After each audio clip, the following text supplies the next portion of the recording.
naman resurrection. Ang ikatlo'y adorasyon, ere naman resurrection. Ang ikatlo'y adorasyon, ere naman lementasyon. Aral sa mga nabuo, aral sa mahal na buo. Santong Diyos ano baga.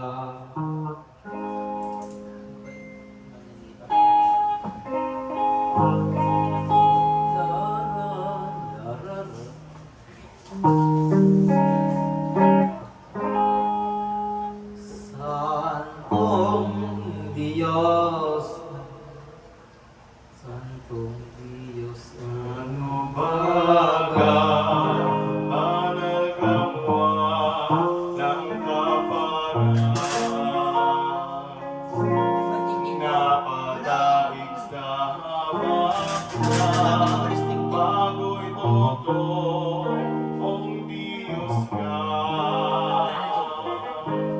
Banal kang walang kapara, napadaig sa habang na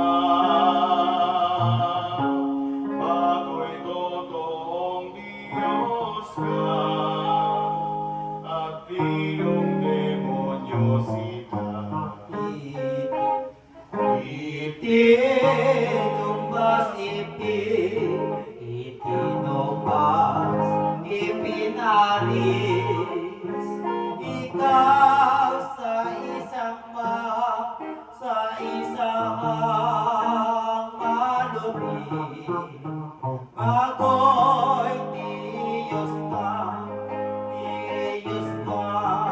ang mabagsik, ayaw na ka ipinili sa mga hukyo at galit.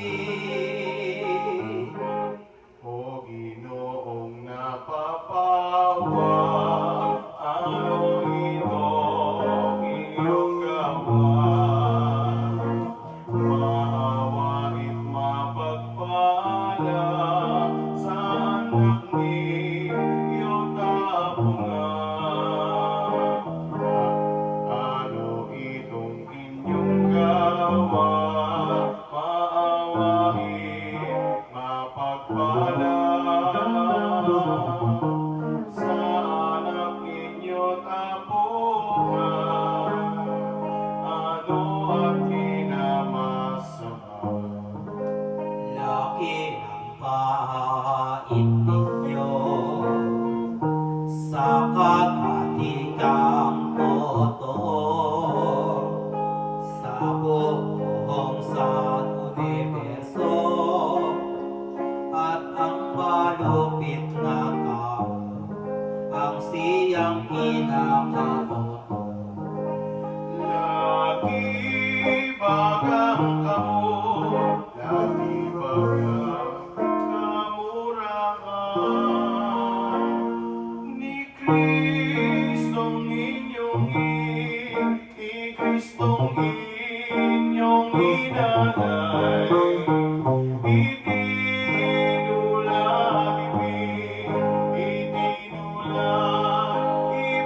Ipinantay sa isang hawak na umat, nasa diyaang kalupitan.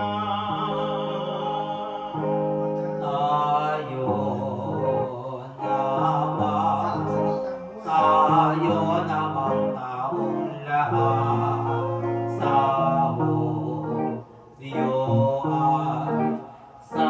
hudyo ay tumulong.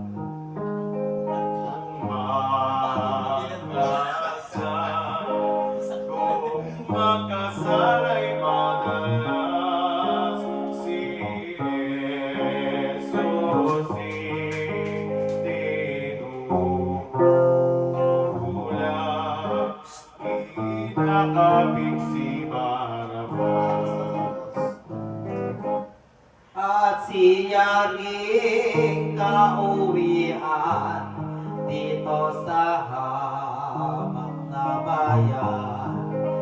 Siya ding na minamahal,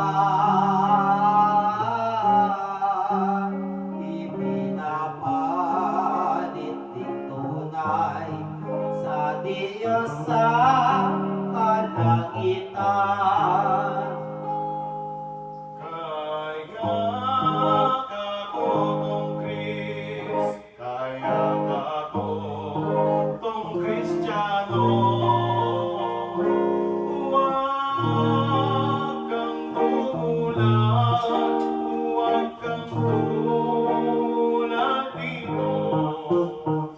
Sama sa sahod, sasamahan ang Diyo. Ikalumbay mong totoo ang sakit hirap ni Kristo. Huwag kumbaga sasalakay sa loo't mo't gunang-gunang anim din ang pamaalay. Iwas di makapagpuan at hindi ka malupigan nang hindi ka malupigan. Sa langit tumingala ka, bayang lupa maligaya. Sa sapiting walang sayang,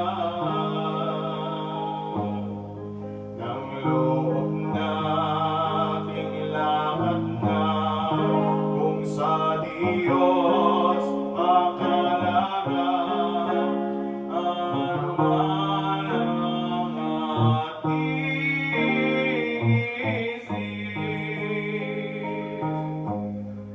Ang bantay kuning piling, panaringgit bawat bihis.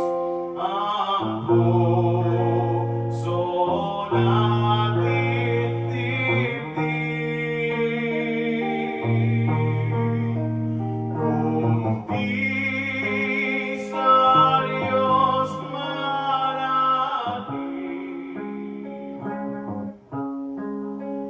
Kung di sa Diyos manalig.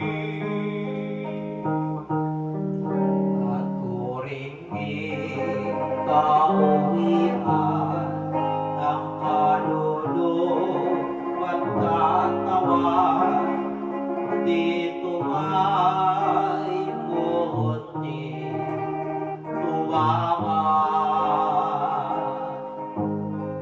at may kahaloring lumbay, sapagkat di ating bayan dito may munting tuwangan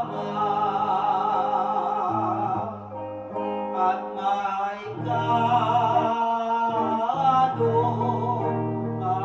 kaloring lumbay, sapagkat di ating bayan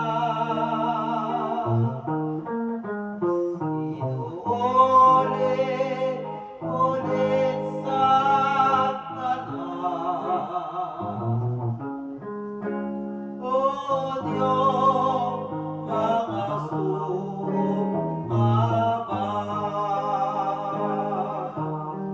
Si Barabas ang kalagan,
at loob ko na aniya sa haligitan, sa haligitan at tampasin ni Yosya, at ninyo'y nang magbawang. Nang maibang usapin ko, nang hukom na si Pilatos, ay ang mga Pariseo ang kabuhay mga aso. Nang hukom na si Pilato, ay ang mga Pariseo ang kabuhay mga aso ng pagsunggab sa kordero. Ang berdugo'y nagsikuha ng panghampas na suplina. Hinubaran ng iba, itong po walang sala. Nang paghampas na suplina, hinubaran ng iba, itong poong walang sala, walang ibon at babata. Iginapos na si Kristo sa isang haliging bato. Inampas na walang todo, mahigit na 5,000 natagos hanggang sa buto. At ito na nga natupad, yaong ulang isinulat ng propetang si Isaias sa darating mga hirap. Yaong ulang isinulat ng propeta si Isaias sa darating mga hirap ng pariritong Mesiyas. Mula ulo hanggang paa, natagdag suplina. Wala naman nakakita, kundi sukat na lahat na nadadagdag ng suplina. Wala namang nakikita, kundi sukat na lahat na ang buong katawan niya. Lakas na di mamagkano ang pagampas nilang ito, at doon binubunto galit niyong mga lino dito sa amang kordero. Tingin niya,